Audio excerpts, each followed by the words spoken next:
아마 여러분들이 아주 유명한 작가인데요, 프란츠 카프카라는 그 작가를 아시는지 모르겠습니다. 아주 천재성이 번뜩이는 프란츠 카프카의 그 대표적인 소설은 변신이라는 소설이 있죠.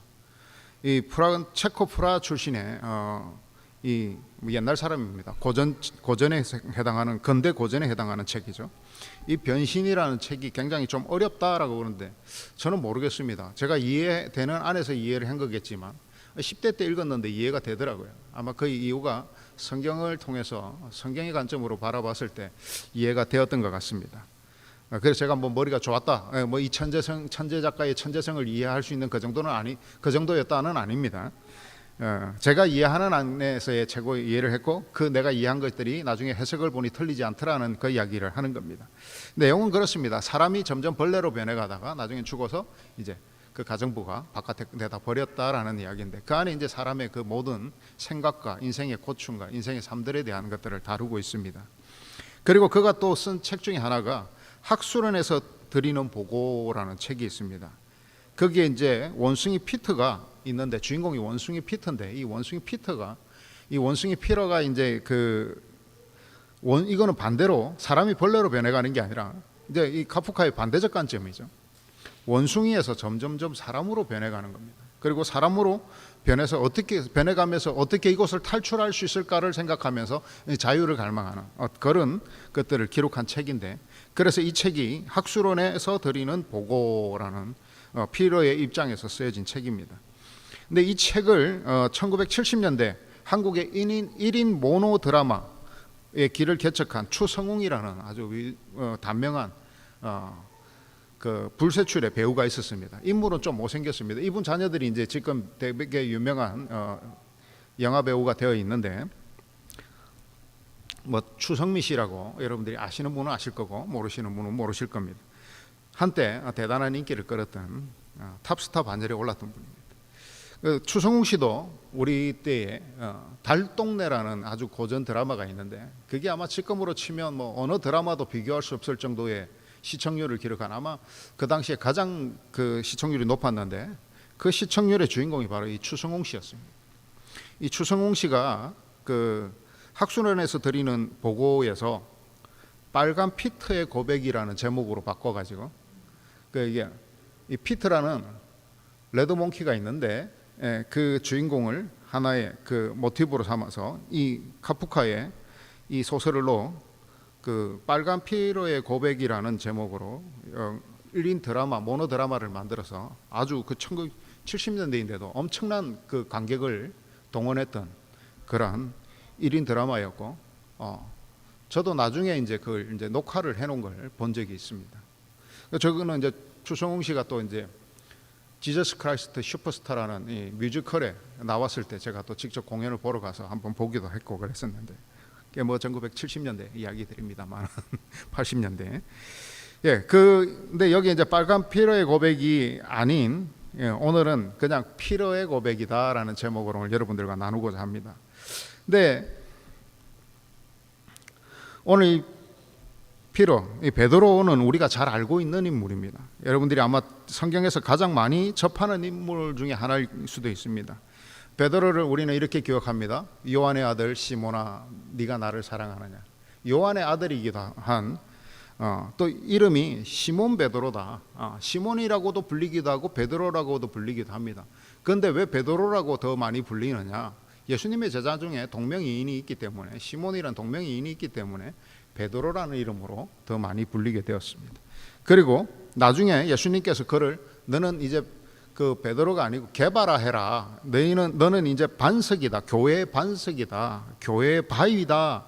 라는 뜻의 이름으로 예수님께서 또 게바라는 이름을 주었습니다. 그래서 성경에서 시몬, 요한의 아들 시몬, 요한의 아들 베드로, 시몬 베드로, 시몬 베드로, 그리고 게바, 이게 다 베드로를 가리키는 말이다라는 거, 이름이다라는 걸 아마 여러분 기억하셨으면 좋겠습니다. 근데 이 베드로는 여러분들이 아시는 것처럼 아마 들어도 보셨고 예수님의 가장 뛰어난 제자 중에 수제자라고 그러죠. 수제자 중에 한 사람이었고 예수님께서 또 사랑하셔서 그 제자들의 리더의 역할을 또 그리고 이후에 교회의 리더로서의 역할들을 감당하였고 지금 교황은 피로를 나타낸다는 것이죠. 피로 예수님께서 그에게 교회 열쇠를 주노라 그랬더니 피로가 교회의 주인이다. 이 땅에서는 주인이다. 그래서 카톨릭에서는 교황을 피로의 직분, 그러니까 교회의 열쇠로서의 직분들을 계속 이어가는 게 교황이에요. 그러니까 성경에 없는 이야기입니다. 그러니까 교황은 잘못된 이야기예요. 교황이란 자체가 뭡니까? 교회의 황제란 거예요. 교회 황제는 있을 수 없습니다. 누가 교회 황제가 될 수 있습니까? 교회 황제는 예수 그리스도만이 교회 황제가 될 수 있습니다. 그러므로 카톨릭을 우리는 그래서 거짓된 종교다라고 이야기를 하는 겁니다. 우리는 누구도 누구를 거쳐서 하나님 앞에 나가지 않습니다. 교황이 필요 없습니다. 우리는 예수님이 우리를 구원하셨고 십자가의 오늘 우리가 나누고자 하는 이 십자가의 사건을 통해서 우리는 하나님을 통하여 보내신 예수 그리스도께로 직접 나아갈 수 있고 예수님께서 우리의 직접 중보자가 되셔서 우리의 기도를 들어주신다는 겁니다. 그럼 우리에게는 고해성사 같은 게 필요하지 않습니다. 오늘 우리에게는 오직 예수 그리스도께서 직접 우리를 만나주시고 대화하시며 우리 안에 거하시는 그 은혜를 주셨다는 겁니다. 그러므로 오늘 여러분들에게 누구도 그 중간에 저는 목사가 그럼 교회에 왜 있느냐? 목사는 여러분들이 지치고 힘들 때 일으켜주고 여러분들이 나태하고 정신을 차리지 못할 때 그것을 깨워주는 인생의 먼저 된 자로서, 그러니까 양이 있고 목자가 있다면 양을 돌보는 자로 있는 것이 목자인 것이죠. 근데 여러분 그런 거 있지 않습니까? 난 정신 못 차리겠는데 누가 큰 소리 한번 해줬으면 좋겠다. 그래서 여러분들 이제 객지에 나와서 살면 부모님의 잔소리가 때로는 그리울 때가 있죠.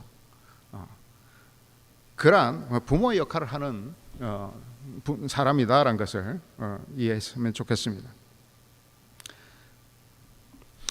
베드로에 대한 성경의 기록은 참 많이 있습니다. 예수님께서 십자가를 지시기 위해서 구약에서 예언한 대로 스스로 잡히시기까지 그때까지도 쭉 같이 베드로는 함께 했습니다. 그리고 오늘 우리가 지금 오늘 이 주일부터 예수님이 잡히는 성검요일까지 기간을 고난주간이다 이렇게 이야기합니다. 고난주간은 예수님께서 성경에 기록하신 대로 이제 예루살렘으로 입성하셔서 예수님이 스스로 십자가에 달리시기까지 구약에서 예언한 대로 스스로 십자가에 달리시기 위해서 예루살렘으로 이제 마지막 사역을 위해서 들어가셔서 일주일을 보내고 여기에서 이제 최후의 만찬하시고 또 그렇게 기록들이 있습니다.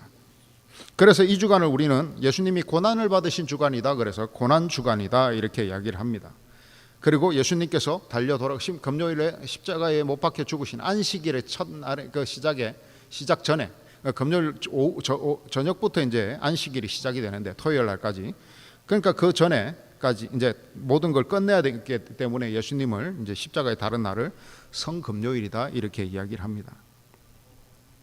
근데 많은 분들이 성금요일 이렇게 고난 주간이 되면 예수님의 십자가의 사역에 대해서 많은 설교들을 하십니다.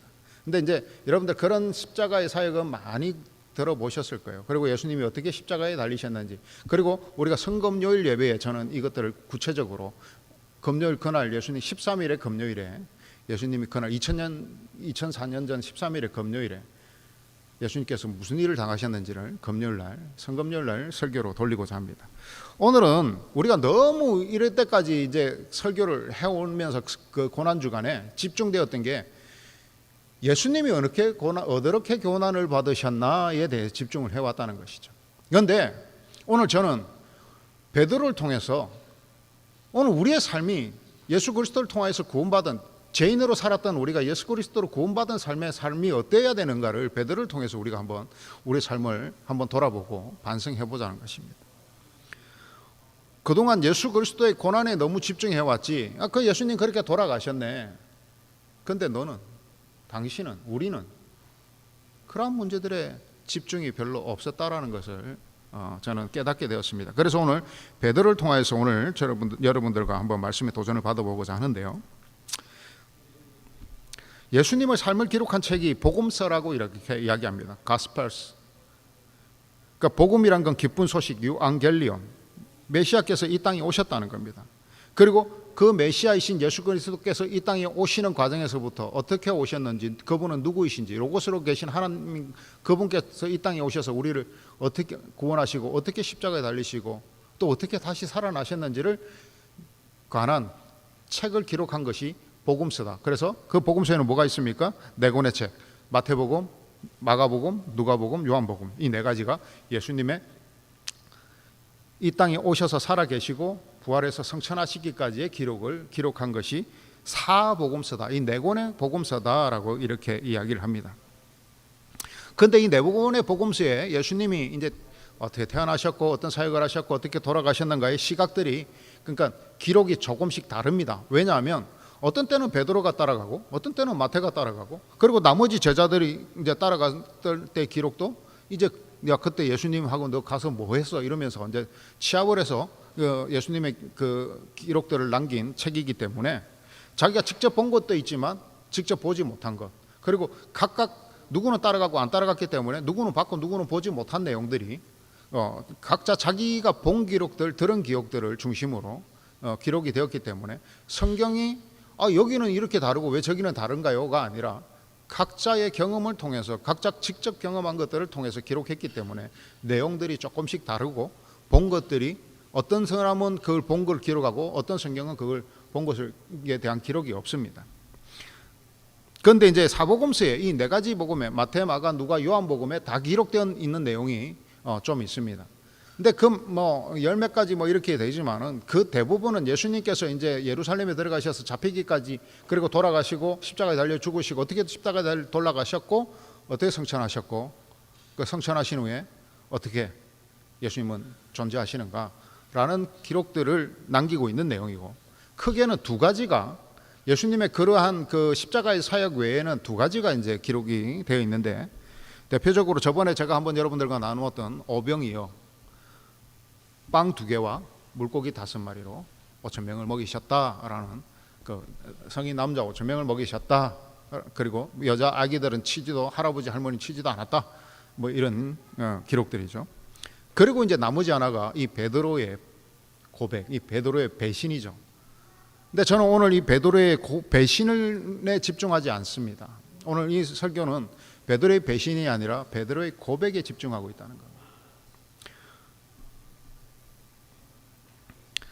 오늘 그러면 성경 이 네 복음에 기록되어 있는 성경들을 우리가 비교해 보면서 오늘 베드로의 고백이 우리에게 어떤 의미가 있는가를 오늘 말씀을 통해서 한번 보도록 하겠습니다. 오늘 읽은 본문 말씀이 먼저 그 내용입니다.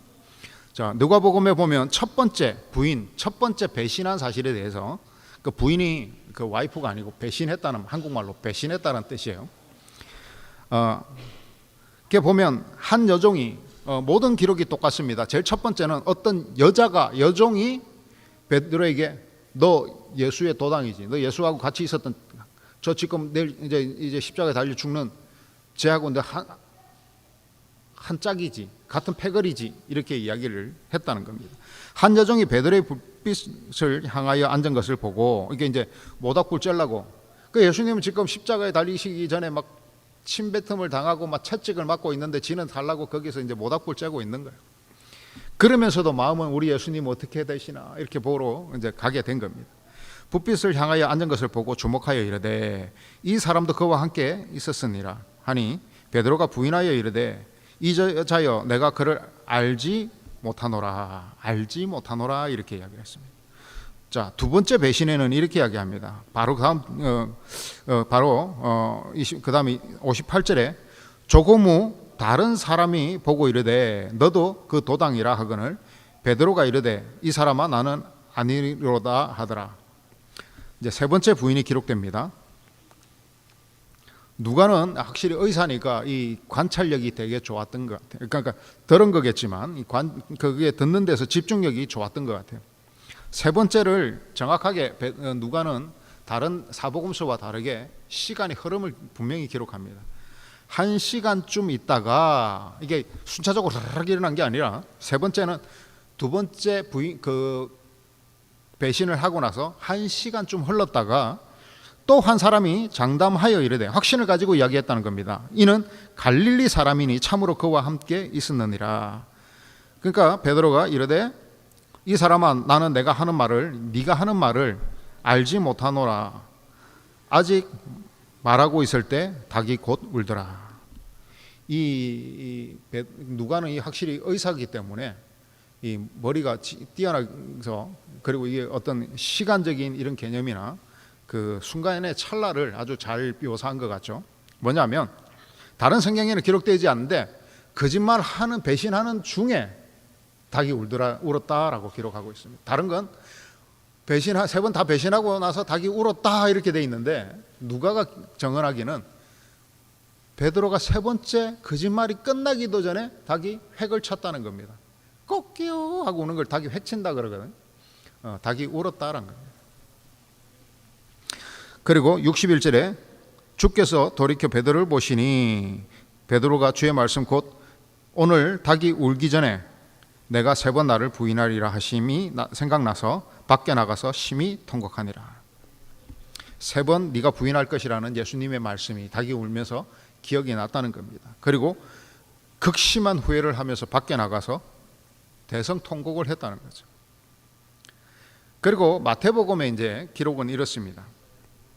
마태복음에는 26장 71절에서 75절 내용에 기록이 되어 있는데, 이렇게 기록합니다. 앞문까지 나가니 다른 여종이 그를 보고 거기 있는 사람들에게 말하되, 이 사람은 나사렛 예수와 함께 있었도다 하매, 여종이라고 또 표현이 되죠. 베드로가 맹세하고 또 부인하여 이르되, 나는 그 사람을 알지 못하노라 하더라. 첫 번째 배신을 합니다. 그리고 두 번째 이제 배신은 73절에 조금 후에 곁에 섰던 사람들이 나와 베드로에게 이르되, 너도 진실로 그 도당이라. 그와 같은 패거리란 겁니다. 내 말소리가 너를 표명한다 하거늘. 그러니까 이 사람은 예수님이 그 말씀을 전가하실 때 베드로가 옆에서 막 이렇게 이제 줄을 서시오 그러니 뭐 이러면서 뭐 이제 아니면 같이 옆에서 도우면서 따라다녔던 사람 중에 하나겠죠. 베드로의 목소리를, 내가 네 목소리를 분명히 기억한다는 겁니다. 네가 거기에 있었다는 거죠. 그때 74절에 그가 저주하며 맹세하여 이르되, 자, 이게 마태는 좀 더 정확한 또 다른 내용을 이야기합니다. 뭐라고요? 그러니까 서로 다른 게 아니라 서로 보충을 하고 있다는 거예요. 같이 들었고, 이 사실을 이 현장에는 베드로 외에는 아무도 있지 않았습니다. 요한이 따라가긴 했지만 아는 제사장을 통해서 다른 쪽으로 따라갔고, 얘는 누구냐니까 나 아는 사람이야 좀 넣어줘 해가지고, 그래도 요한과 베드로는 예수님이 돌아가시는 게 너무 마음이 아파서 쫓아갔다는 거예요. 근데 요한은 다른 곳에 있고, 이걸 본 사람이 아무도 없어요. 베드로 외에는 이것을 본 사람이 없습니다. 그러니까 근데 이제 그 이야기를 들었겠죠. 그러면서 이렇게 이야기를 합니다. 그가 저주하며 맹세하여 이르되, 나는 그 사람을 알지 못하노니 하니 곧 닭이 울더라. 알지 못하노니 하면서 말 중간에 알지 못하노니 절대 아니야 이런 말이 끝나기 전에 곧 닭이 울더라. 근데 누가복음은 정확하게 말이 끝나기도 전에라고 이야기를 하죠. 자, 어떻게 저주했습니까? 맹세하여 저주하면서, 나는 그냥 맹세한 것도 아니고 나는 저 사람은 아니고, 저 예수 몰라? 내가 맹세할 수 있어. 그랬다는 거예요. 이게 예수님을 3년을 따라갔던 제자들의 오늘 현재의 모습입니다. 베드로의 모습입니다. 제일 수제자였던 베드로의 모습입니다. 그러면서 75절에 이렇게 기록합니다. 이에 베드로가 예수의 말씀에 닭 울기 전에 내가 세 번 나를 부인하리라 하심이 생각나서 밖에 나가서 심히 통곡하니라. 또 극심한 후회를 했죠. 그런데 이제 마태복음에는 보면 세 번 부인했다고 하지만 부인한 기록은 두 번밖에 없어요. 그런데 뭘 강조합니까? 두 번째 부인할 때 저주하여 맹세했다라고. 베드로에 대한 고발이죠. 그냥 베드로를 생각하면 그냥 다른 사람처럼 그냥 그가 예수님을 부인했어 이 정도로 할 수 있는데, 저주하여 맹세했다라. 자기가 거기 있지도 않았는데 그걸 어떻게 할 수 있었을까요? 그런데 마태는 자신 있게. 그 마태복음이 제일 먼저 나오잖아요. 그러니까 누구나 읽으면서 순서대로 읽는다면 베드로는 예수님을 저주하여 맹세해서 예수님을 모른다고 적극적으로 그냥 저주를 했구나라는 걸 알 수 있습니다. 그리고 요한복음에는 이렇게 기록합니다. 요한복음 18장 15절에서 18절에 이렇게 기록합니다. 첫 번째 부인은 그렇습니다. 아까 제가 이제 요한이 직접 썼기 때문에 요한에 대한 그 내용들이 나옵니다. 시몬 베드로와, 여기 이제 시몬 베드로라고 나오죠. 시몬 베드로와 또 다른 제자 한 사람이, 아마 이것은 요한일 가능성이 크다라고 모두가 추측하고 있습니다. 요한이 그래서 자기가 그렇게 한 것을 다른 한 사람이라고 자기를 이제 기록한 것이죠. 다른 제자 한 사람이 예수를 따르니 이 제자는 대제사장과 아는 사람이라 예수와 함께 대제사장의 집들에 들어가고 베드로는 문 밖에 서 있다가 대제사장을 아는 그 다른 제자가 나와서 문 지키는 여자에게 말하되 베드로를 데리고 들어오니, 그러니까 요한이 아는 사람에게 이제 우리 시대 전문 용어로 짜웅 해가지고 이렇게 사바사바해서 이제 들어갔다가 내 베드로라는 사람 내 친구도 데리고 왔는데 좀 데리고 들어오라고 해달라 그랬더니 이제 대제사장의 여종을 보내가지고 이제 베드로가 들어오게 된 거예요. 이제 그 앞에 사건이 이제 어떻게 해서 베드로가 거기에 불을 쬐고 있었는지가 밝혀졌죠. 들어왔습니다. 그래서 그때 추운 고로 그 데리고 온 여종과 아래 사람들이, 그러니까 그 집의 하인들이 불을 쬐고 서서 쬐니 베드로도 함께 서서 쬐더라. 시몬 베드로가 서서 25절에 서서 불을 쬐니 사람들이 묻되 너도 제자 중에 하나가 아니냐? 베드로가 부인하여 이르되 나는 아니니라 하니. 첫 번째 이제 17절에는 문 지키는 여종이 베드로에게 말하되 너도 이 사람의 제자 중에 하나가 아니냐 하니 그가 말하되 나는 아니라 하고 첫 번째 부인을 하고, 두 번째는 이제 불을 쬐다가 사람들이 묻습니다. 너도 이게 쬐다가 너 그 중에 하나 아니야? 내가 너 본 것 같은데?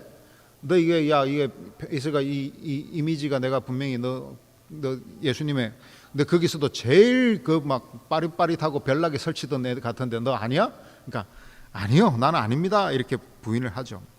세 번째 부인이 대제사장의 종 하나가 베드로에게 길을 잘린 사람, 말고라는 사람이죠. 그러니까 예수님을 지키겠다고 바로 그 앞에 이제 산에서 기도하고 내려보다 잡힐 때까지는 말고의 길을 잘라갖고, 그래서 예수님이, 그러니까 베드로도 아주 그냥 와일드한 사람이죠. 가슴에 칼을 품고 다녔어요. 언제든지 무슨 일이 있을지 모르니까.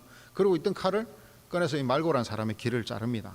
그런데 예수님이 그 길을 해서 붙여주셨죠. 그리고 치료해 주셨습니다. 그런데 이 말고라는 친척이 이제 또 이게 세상 잘 살아야 되는 게 그런 거예요. 말고 베드로에게 그 배임을 당했던 그 친척, 말고의 그 친척이 이르되 내가 그 사람과 함께 동산에 있는 것을 내가 보지 아니하였느냐? 내가 그때 거기 있었다는 거예요. 네가 내 친척 말고 길을 자를 때, 대제사장의 종 말고라는 사람이 길을 자를 때 너 몰랐지? 나 거기 있었어. 나 너 봤어. 그렇게 이야기를 했다는 겁니다. 그러니까 이에 베드로가 또 부인하니 곧 닭이 울더라. 요한복음은 이렇게 기록하고 있습니다. 그래서 이제 요한은 그 장소에는 있었지만 베드로가 부인하는 모습은 보지 못했다는 거죠. 예수님을 부인하는 모습, 배신하는 모습은 보지 못했다는 겁니다. 그런데 이제 마가복음의 기록에 보면 이렇게 기록합니다. 매우 짧지만 아주 그 깊은 내용을 담고 핵심적인 세세한 묘사를 하고 있는 게 마가복음의 특징인데요. 마가복음 14장 69절에서 72절에 이렇게 기록합니다. 여종이 그를 보고 곁에 서 있는 자들에게 이르되 이 사람은 그 도당이라 하되 또 부인하더라. 조금 후에 곁에 서 있는 사람이 다시 베드로에게 말하되 너도 갈릴리 사람이니 참으로 도당이니라. 이게 한 번 부인한 건지 두 번 부인한 건지 모르게 마가복음은 연속적으로 이걸 기록하고 있습니다. 그리고 일질적으로 이제 구분해 보자면 정확하게 이제 두 번째 배신으로 기록될 수 있는 그러나 베드로가 저주하며 맹세하되 나는 너희가 말하는 사람을 알지 못하노라 하니, 여기에 보면 그러니까 마가복음에도 그가 저주하여 맹세하니, 그리고 이제 72절에 닭이 곧 두 번째 울더라. 이에 베드로가 예수께서 자기에게 하신 말씀 곧 닭이 두 번 울기 전에 내가 세 번 나를 부인하리라 하심이 기억되어 그 일을 생각하고 울었더라. 극심한 후회를 하고 울면서 자기의 모습을 돌아봤다라는 겁니다. 사랑하는 여러분, 오늘 말씀이 이제 그 사복음서에 나와 있는 이 말씀들을 우리가 좀 나누어 봤는데요.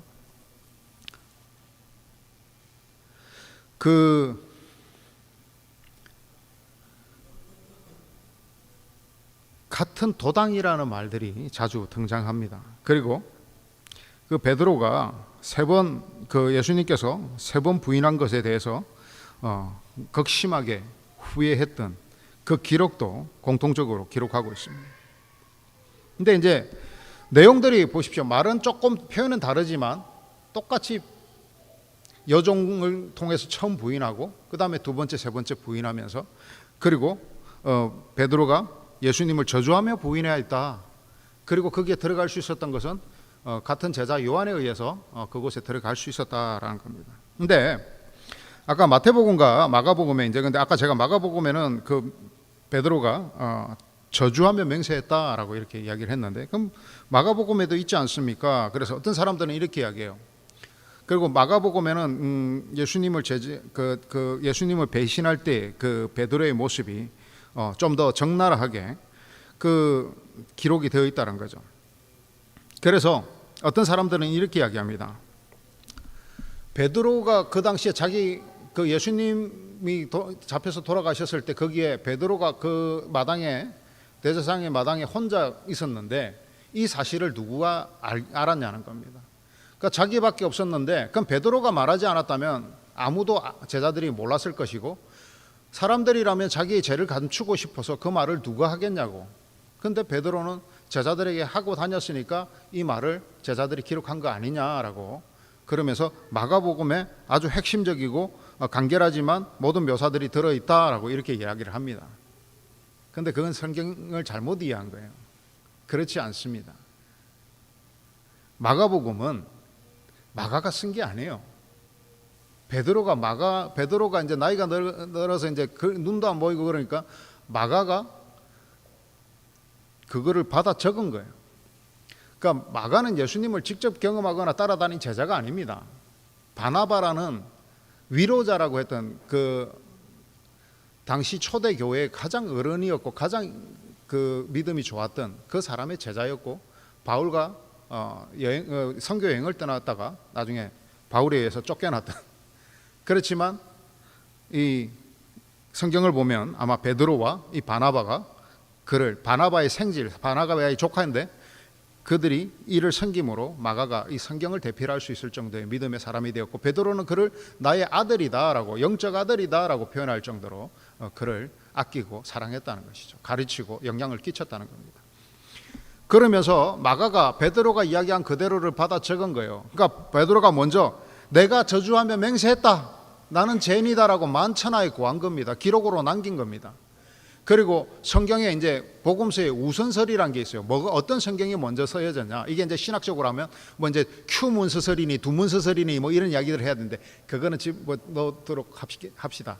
근데 대부분의 많은 사람들은 이제 마태가 먼저 썼냐 마가가 먼저 썼냐는 그 논쟁이 있는데 대부분의 많은 신학자들은 거의 뭐 대부분의 엄청난 퍼센테이지의 신학자들은 마가가 먼저 썼다. 마가 우선설이다. 마가가 복음서를 제일 먼저 썼다는 거예요. 그건 왜냐? 간결하고 표현이 거칠다는 거예요. 왜냐하면 처음에는 투박하죠. 뭐 본 게 내용이 없으니까. 그리고 가장 짧은데 가장 많은 기록을 남기고 있어요.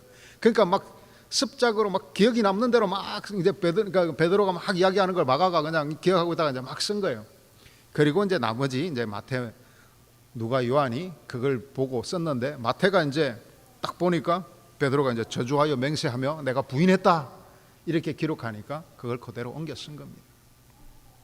오늘 베드로는 자신의 모습을 숨기지 않았습니다. 자랑스러워서가 아니라 자기가 죄인임을 알기 때문에 그 죄를 고백해야 되고 이 죄를 고백함으로써 그 후대에 예수 그리스도가 이 땅에 메시아로 오셨지만 내가 제자로 살아가면서 내가 그 수제자라고 살아가면서도 예수님을 온전히 믿지 못했고 그를 배신했노라고 자기를 고발하고 있는 겁니다. 오늘 우리는 예수님을 믿는다고 하면서 베드로를 지탄할 수 있는 사람이 있을까요? 그렇지 않습니다. 저는 정말 베드로가 그가 예수님을 따라다녔던 그것만 해도 저는 감당할 수 없을 것 같아요. 예수님을 따라다니면서 칭찬받기보다는 맨날 이거 밀 한번 까먹다가 사람들한테 욕먹고 여기저기 욕먹고 잡혀가고 맨 그런 소리만 들었고, 물론 영광도 있었겠죠.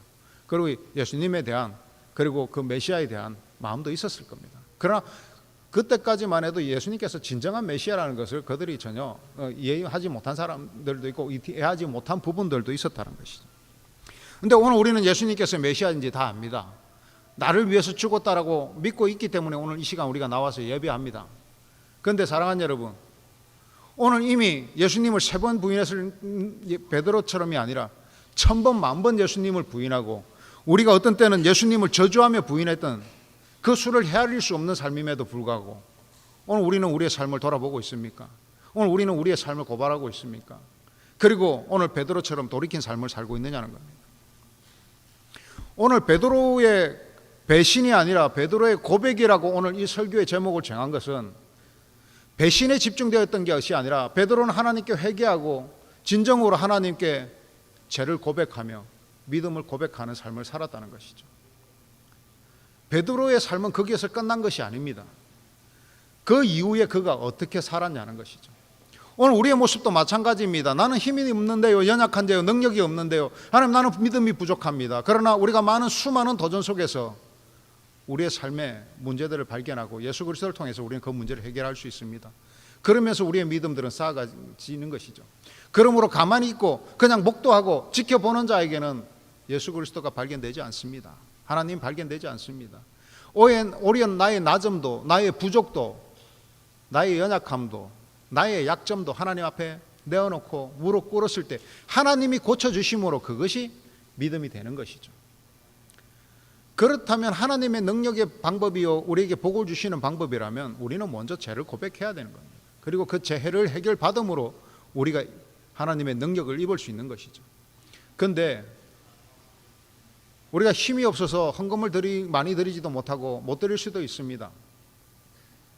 그러나 내 안에 있는 죄의 처리도 하나님께서 하신다는데 내 죄도 내어놓지 못하는 믿음이라면 오늘 우리는 그리스도의 복음에, 그리고 그리스도의 그 영광의 그 구원의 그리스도의 십자가에 우리가 숟가락을 올릴 자격이 있을까요?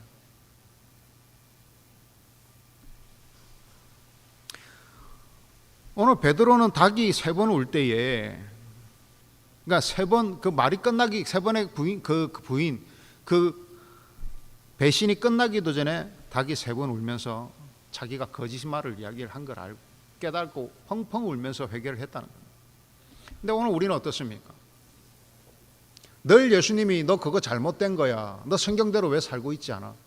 계속 우리 귓가에는 스마트폰의 알람 소리에는 깨고 알람 소리에는 반응해도 하나님께서 우리에게 경고하고 우리를 알려주시고 우리를 깨닫게 하시고 그것을 깨닫고 너희가 회개하고 일어날 때 그것을 그 회개를 통하여 너희에게 하나님께서 복 주시겠다고, 너희의 변화된 삶을 통하여 내가 너희를 능력을 베풀겠다라고 말씀하심에도 불구하고 그 소리가 들리지 않습니다.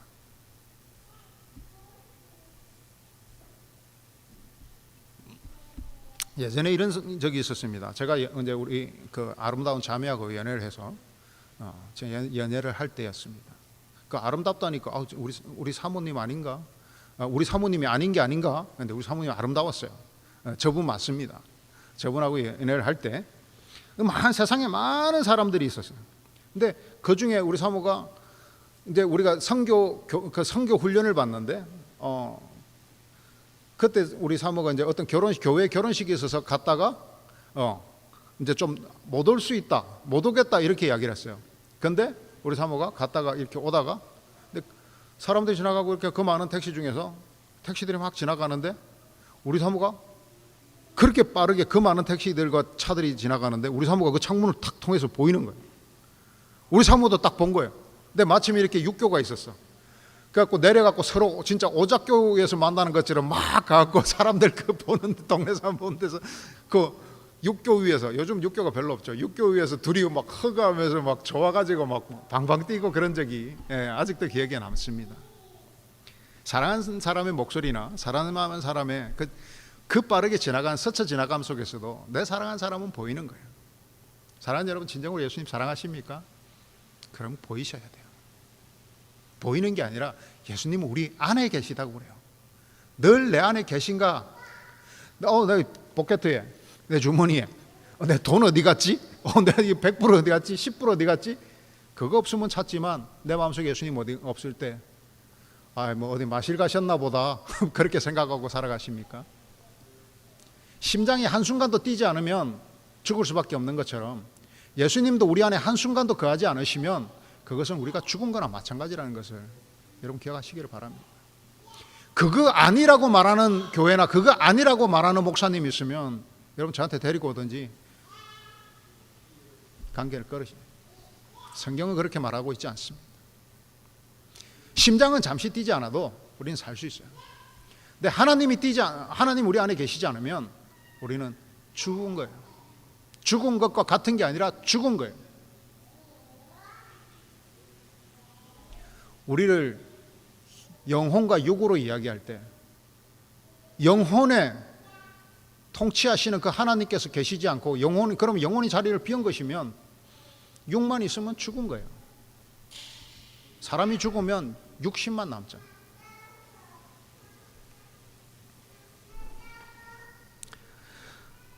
여러분들의 죄가 해결되었습니까? 하나님 앞에 고백되어졌습니까? 죄는 범하는 것보다 죄를 범한 뒤에 우리가 어떻게 행동했는가가 중요하다는 것입니다.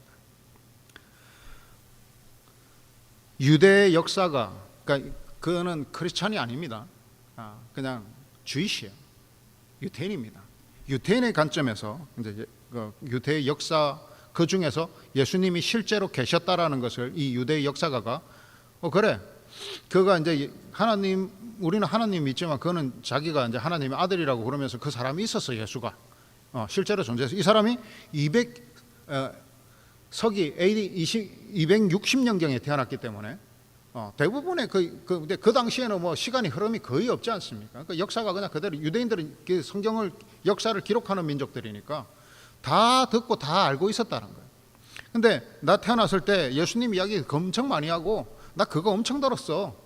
그러면서 이제 기록을 하는 겁니다. 그러면서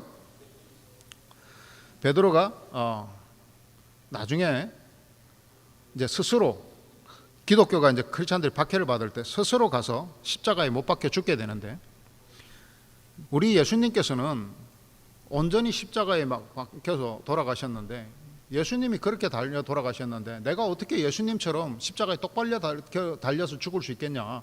나는 십자가에 거꾸로 박아달라 라고 요청을 했고 그 요청이 받아들여져서 십자가에 거꾸로 달려 죽었다라는 기록이 유대 역사가 요세푸스라든지 뭐 요세비우스 뭐 같은 사람입니다. 그가 남긴 기록에 그렇게 남아 있다는 겁니다.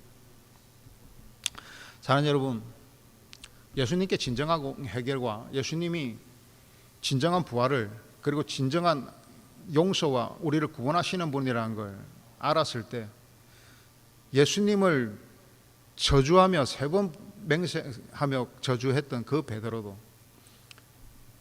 예수님께서 용서하시고 변화시켜 주셨다는 겁니다. 오늘 우리에게는 예수님께서 용서하지 못하실 죄가 없습니다.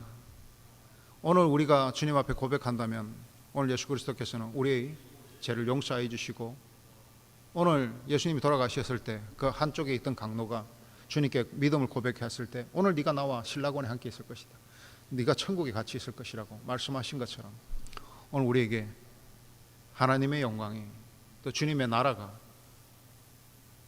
오늘 우리에게 임할 것임을 기억하시면서 이 고난주간 우리가 그동안 예수님께만 집중하고 내 삶은 별로 돌아보지 않았다면 오늘 이 베드로를 통하여서 베드로의 그 3번